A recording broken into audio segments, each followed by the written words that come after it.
Aujourd'hui, nous allons explorer un mystère troublant. Pourquoi ceux qui devraient être les plus proches du Mahdi attendu sont souvent les plus meurtriers, ingrats et perfides? Préparez-vous à découvrir des vérités qui bousculent la perception du monde autour de nous. Bienvenue sur Témoins d'Allah, votre chaîne dédiée à la lumière de la foi et aux signes de l'heure. Si vous êtes en France, en Suisse, en Belgique ou au Canada, cette vidéo est spécialement pour vous.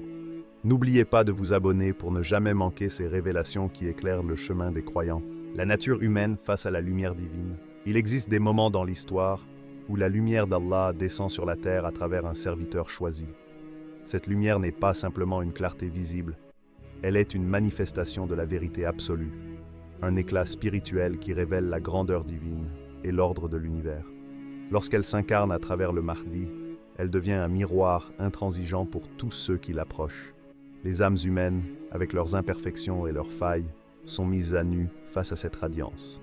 Celles qui étaient habituées à se croire vertueuses se trouvent soudain confrontées à leur propre médiocrité, leurs illusions et leurs manquements. Imaginez un homme ordinaire, entouré de privilèges, d'alliances et de relations humaines, croyant que son confort et son influence suffisent à le rendre honorable. Et puis, face au Mahdi, tout se fissure. La perfection spirituelle et la rectitude du serviteur d'Allah apparaissent comme un contraste brutal avec son propre ego, ses faiblesses et ses peurs. La lumière du Mahdi ne demande pas la soumission, elle expose simplement la vérité. Il est impossible de se cacher de ce que le cœur sait être juste. Et c'est dans ce face-à-face que naît le premier trouble, le premier danger, l'ingratitude. L'ingratitude des proches du Mahdi n'est pas toujours calculée, mais elle naît d'un mélange complexe de peur et d'orgueil. Voir la lumière éclatante du serviteur élu peut provoquer un malaise profond. Certaines personnes cherchent instinctivement à détourner leur regard, non par haine, mais parce que cette lumière révèle ce qu'elles refusent de reconnaître en elles-mêmes. La jalousie et l'ego, insidieusement, prennent le dessus. L'âme humaine, lorsqu'elle se sent menacée par ce qui dépasse sa compréhension, cherche refuge dans le rejet et la critique. Ainsi, le plus proche peut devenir celui qui trahit le plus, non par malice initiale, mais par incapacité à accepter la perfection qui le met face à ses propres limites. Il y a également une dimension de peur spirituelle dans cette dynamique. La lumière divine ne peut être approchée sans que le cœur se sente responsable de ses propres actions. Les proches du Mahdi sentent, parfois inconsciemment, que leur médiocrité est exposée à la lumière du jugement. Certains se replient alors dans l'ombre, adoptant des attitudes de déni et de dissimulation. Les actes de trahison ou d'ingratitude surgissent alors comme des mécanismes de défense, des boucliers contre la confrontation avec la vérité. Ces âmes, qui devraient soutenir le Mahdi, deviennent paradoxalement les témoins silencieux de leurs propres insuffisances. Ce phénomène n'est pas une anomalie, mais une constante dans l'histoire spirituelle. Chaque figure divine ou serviteur élu, confronté à l'humanité, a vu ce miroir se refléter dans les âmes proches. La proximité ne garantit jamais la loyauté. Elle met au contraire en évidence le courage spirituel ou son absence. Ceux qui restent sincères dans cette proximité le font avec un cœur pur, humble et ouvert. Ceux qui trébuchent, eux, révèlent la fragilité de l'âme humaine face à la lumière absolue. Enfin, il est crucial de comprendre que cette confrontation, bien qu'elle semble douloureuse et injuste, fait partie d'un plan divin plus vaste. La lumière du Mahdi n'est pas seulement destinée à guider, elle est aussi un test pour ceux qui l'approchent. Elle sépare le sincère de l'illusion, l'âme prête de celle qui se laisse dominer par l'ego. Et c'est ce qui explique que certains des plus proches du Mahdi deviennent paradoxalement les plus vulnérables à la trahison et à l'ingratitude. Ils ont été mis face à la vérité qu'ils n'étaient pas prêts à accueillir. La leçon est limpide. La lumière divine ne tolère ni la superficialité ni l'orgueil. Elle révèle tout, transforme tout et met chaque cœur à l'épreuve. La proximité avec le Mahdi n'est pas un privilège à prendre à la légère. Elle est une invitation à l'humilité, à la purification et à la sincérité. L'illusion du pouvoir et de la sécurité. À travers les siècles, l'histoire a toujours montré que la proximité avec un leader exceptionnel n'est jamais neutre. Un tel leader attire l'admiration sincère de certains, mais il attire également l'opportunisme, le calcul et l'ambition personnelle. Ceux qui s'approchent du Mahdi ne font pas exception. Dans leur cœur, certains voient en lui non pas une lumière à suivre avec humilité, mais un moyen d'obtenir prestige, pouvoir ou sécurité. L'âme humaine est naturellement attirée par ce qui protège, élève ou assure un avantage. Ainsi, il n'est pas rare que l'envie de briller par association avec le Mahdi éclipse la sincérité et la fidélité. Cette dynamique est subtile mais dangereuse. Au début, il peut sembler que ses proches agissent avec loyauté et engagement. Ils sourient, conseillent et accompagnent. Mais derrière cette apparence se cache souvent une motivation autre que la vérité. Le désir de confort, de reconnaissance sociale ou de protection face aux turbulences qui accompagnent toujours un leader guidé par Allah. La lumière du Mahdi, en révélant ce qui est juste et ce qui est faux, devient un test silencieux pour ces âmes. Et face à ce test, beaucoup échouent. Le problème fondamental réside dans le conflit intérieur entre ce qu'ils savent être juste et ce qu'ils désirent protéger pour eux-mêmes. L'amour sincère de la vérité entre en collision avec la peur de perdre le confort, le statut, le respect ou l'influence. Et lorsque la pression devient trop forte, la fidélité cède la place à la perfidie. Ceux que l'on croyait inébranlables deviennent les plus vulnérables à la trahison, parce qu'ils ont choisi l'ombre de l'ego et de la sécurité matérielle plutôt que la lumière de la mission divine. Le contraste est frappant. La proximité physique avec le Mahdi ne garantit en rien la loyauté spirituelle. Au contraire, elle met à nu le véritable attachement de chacun à Allah. La trahison des proches ne surgit pas toujours de la haine. Elle naît souvent de l'aveuglement provoqué par l'illusion de sécurité. Beaucoup pensent qu'en s'attachant au Mahdi pour leur bénéfice personnel, ils participent à la lumière sans changer intérieurement. Mais la lumière ne se laisse pas manipuler. Elle révèle sans pitié les intentions et les ambitions cachées. Ce qui semblait un privilège devient alors une épreuve. Plus la proximité est grande, plus le risque de révélation est intense. Les masques tombent, et les âmes se montrent telles qu'elles sont réellement. Un autre aspect souvent négligé est la peur de perdre le contrôle ou l'influence. Ceux qui gravitaient autour du Mahdi pour maintenir une position confortable réalisent que la vraie guidance divine ne tolère aucun compromis. La vérité exige une loyauté absolue, un détachement des gains matériels et des ambitions personnelles. Face à ce choix radical, beaucoup se replient sur eux-mêmes, se détournent ou trahissent. C'est ce paradoxe. Ceux qui semblaient les plus attachés deviennent les plus dangereux pour la mission. Enfin, il est crucial de comprendre que ce phénomène n'est pas un hasard. Allah utilise cette illusion du pouvoir et de la sécurité pour purifier le cercle du Mahdi. Les cœurs qui restent sont ceux qui ont abandonné toute recherche de profit personnel, qui ne cherchent ni gloire ni avantage, mais qui ne désirent qu'une seule chose, la vérité et la lumière divine. Ce processus révèle la profondeur de la foi et sépare la loyauté sincère de l'attachement superficiel. Ainsi, l'ombre de la trahison qui plane autour du Mahdi n'est pas un signe d'échec. C'est un révélateur puissant de la vérité intérieure. La lumière divine éclaire les intentions, expose les ambitions cachées et distingue ceux qui suivent Allah de ceux qui se servent de la mission pour eux-mêmes. L'illusion du pouvoir et de la sécurité est une épreuve silencieuse, mais essentielle, qui révèle la véritable nature de l'âme humaine et la profondeur de sa fidélité. Le déni et l'aveuglement spirituel. Il existe une force silencieuse mais puissante qui aveugle le cœur humain. Le déni. Cette force ne se manifeste pas toujours par une rébellion ouverte ou par des paroles de défi. Parfois, elle s'installe subtilement dans l'esprit et le cœur de ceux qui vivent à proximité de la lumière divine, au point qu'ils refusent de voir ce qui est sous leurs yeux. Les proches du Mahdi, ceux que l'on pourrait croire les plus fidèles et les plus dévoués, peuvent ainsi devenir aveuglés par leur propre perception du monde, incapables de reconnaître la vérité qui les entoure. Le déni ne naît pas toujours de la malice consciente. Il se nourrit de l'ego, de la peur et d'une vision limitée de la réalité. Ceux qui en sont victimes peuvent avoir l'impression de rester rationnels, justes et loyaux. Pourtant, En refusant d'accepter ce qui contredit leurs croyances, ils se ferment à la guidance d'Allah et à la lumière du Mahdi.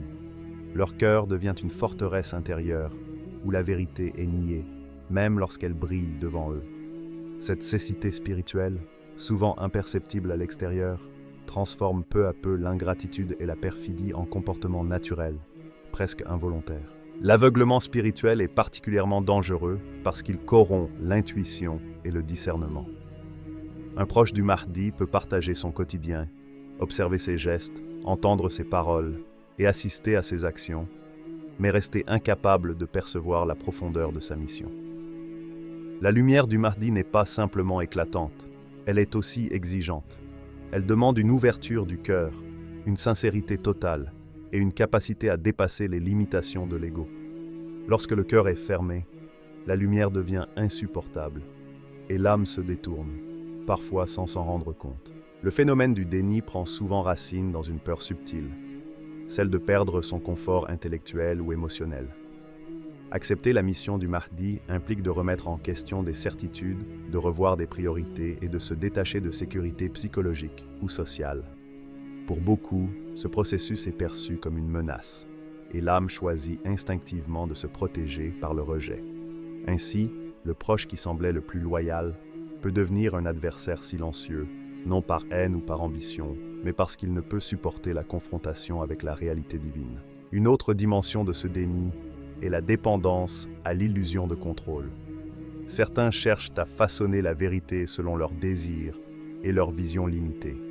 Le Mahdi, par sa lumière et sa sagesse, bouleverse cette illusion. Et c'est exactement ce qui provoque le rejet. La lumière divine ne se plie pas à l'ego humain. Elle expose l'incohérence, la faiblesse et l'ignorance. Ceux qui résistent à cette exposition restent enfermés dans leur aveuglement, incapables de voir ce qui est juste.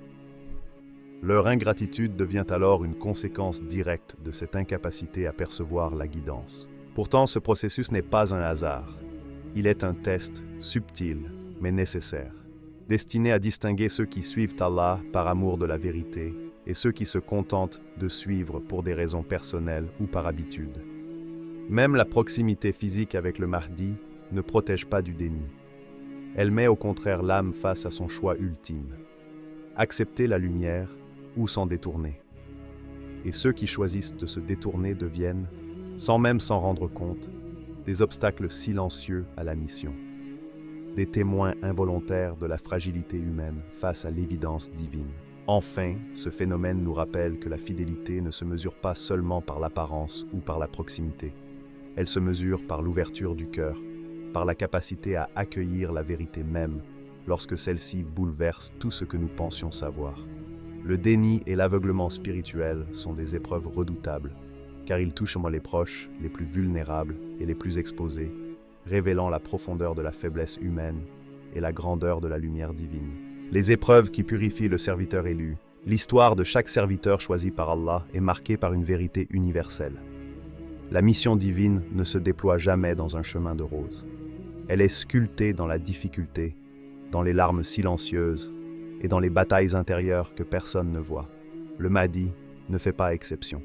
Ceux qui se trouvent le plus près de lui, censés être son soutien, deviennent souvent sa plus grande épreuve. Chaque trahison qu'il subit, chaque ingratitude qu'il endure, chaque abandon au moment où il a le plus besoin de compagnons devient pour lui une étape sur le chemin de sa purification. Rien n'échappe à la sagesse d'Allah.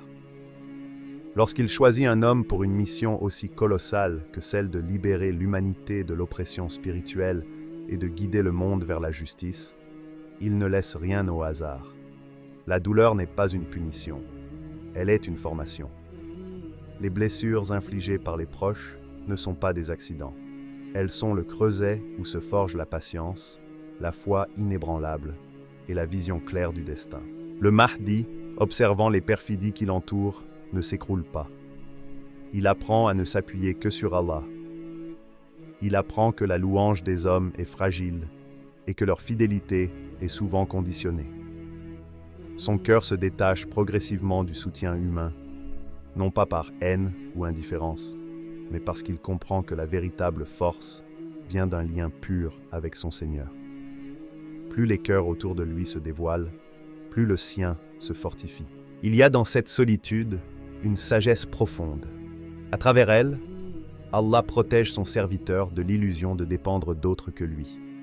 Le Mahdi doit faire face, dans son parcours, à ce qui a fait chuter tant de leaders avant lui, le piège de l'ego nourri par l'admiration et le soutien inconditionnel. Alors Allah lui enlève ses soutiens précoces, détruit ses illusions, afin qu'il ne se perde jamais dans l'orgueil ou la confiance en ses propres forces. Ainsi, la trahison devient une bénédiction cachée, un instrument de protection divine. Et pourtant, chaque épreuve est aussi un rappel. Ce serviteur élu est humain. Il ressent, il saigne. Il doute parfois devant la cruauté de ceux qui l'aimaient. Mais c'est précisément à travers ce combat intérieur que sa spiritualité se hisse à un degré que le commun des hommes ne pourrait atteindre. La trahison devient une école où s'apprennent la persévérance, la maîtrise de soi et le pardon. Non pas un pardon naïf, mais un pardon éclairé par la vérité. Ces souffrances successives ne viennent pas pour l'écraser, mais pour l'élever à un rang où aucune épreuve future ne pourra plus l'atteindre.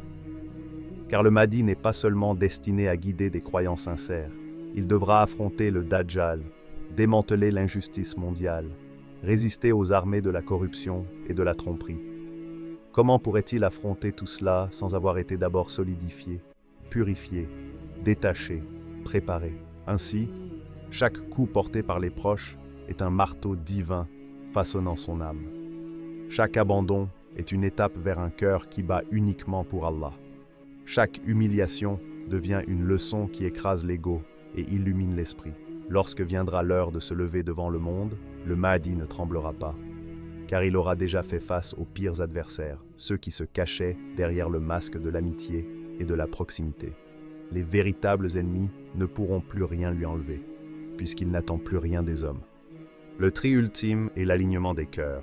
Finalement, ce sont justement ces trahisons, ces abandons et ces perfidies qui jouent un rôle décisif dans l'histoire du Mahdi et dans la purification de sa mission. Allah ne laisse jamais la vérité se mélanger à l'hypocrisie, sans qu'un tri ne soit accompli. Et ce tri se fait d'abord dans l'entourage proche. Ceux qui prétendent aimer l'élu de Dieu sont mis face à eux-mêmes.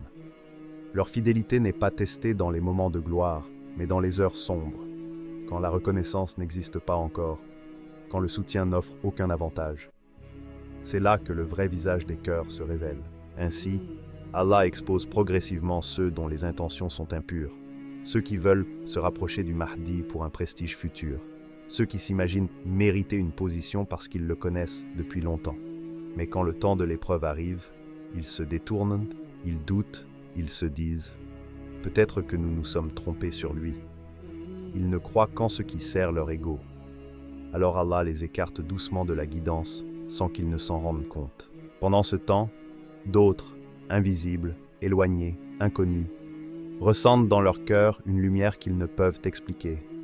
Ils ne connaissent pas le Mahdi par le sang ni par la proximité sociale, mais par la foi.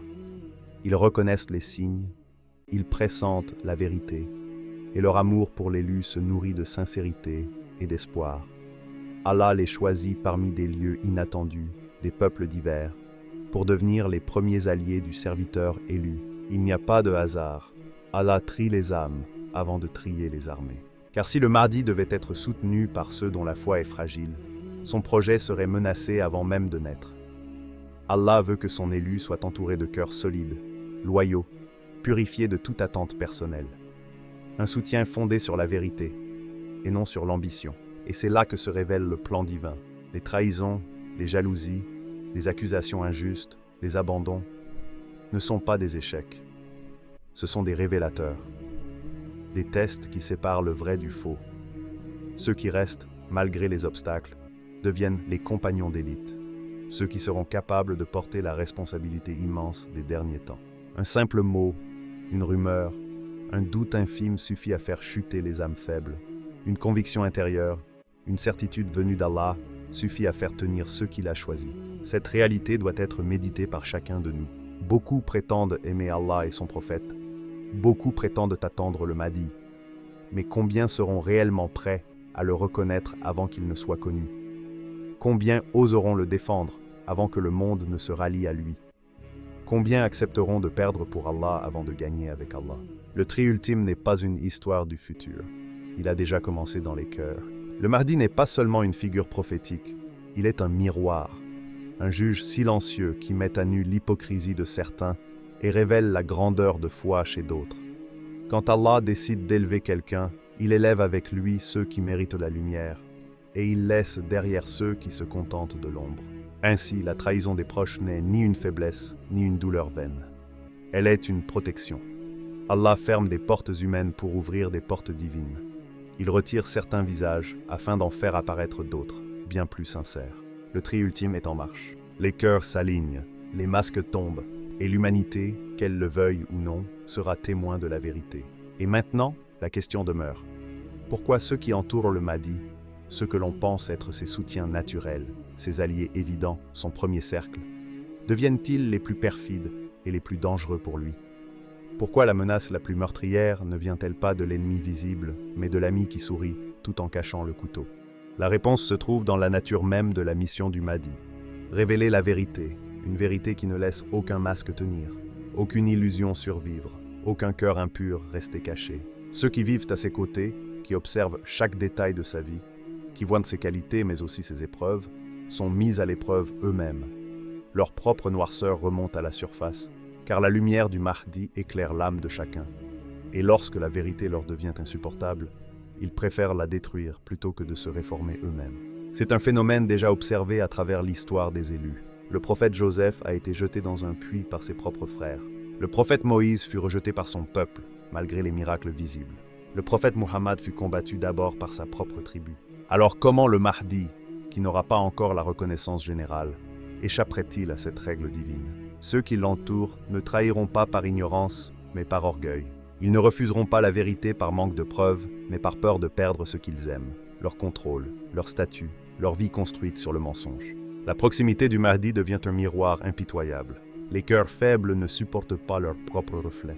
Et Allah, dans sa sagesse parfaite, laisse cela se produire. Pourquoi? Parce que le Mahdi ne doit dépendre de personne. Pas d'un frère, pas d'un ami, pas d'un partisan influent. Son seul appui doit être Allah. Son seul refuge doit être la foi. Sa seule famille doit être les cœurs purifiés par l'épreuve. Les abandons et les trahisons ne sont donc pas des incidents, ce sont des outils divins. Ils sélectionnent, filtrent, purifient. Ils font tomber les imposteurs avant que l'histoire ne s'écrive. Ils révèlent qui suit la vérité et qui suit seulement ses propres ambitions.